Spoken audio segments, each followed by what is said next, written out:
یہ حدیث نہیں، جنت اور جہنم کا فیصلہ ہے۔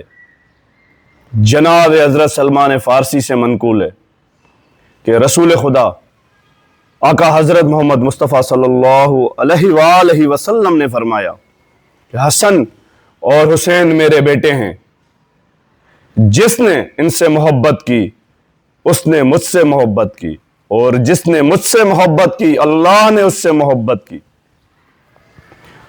اور جس سے اللہ نے محبت کی اسے جنت میں داخل کر دیا گیا۔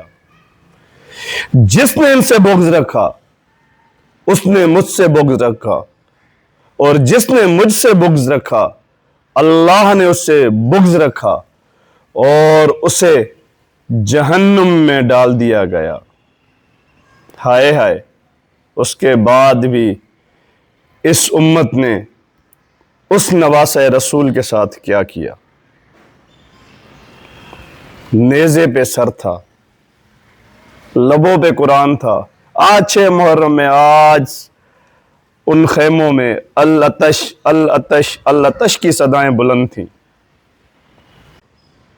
الا لعنت اللہ علی قوم الظالمین۔ السلام علیکم یا علی الاسلام، مدد۔ اللہ پاک آپ سب کا حامی و ناصر ہو۔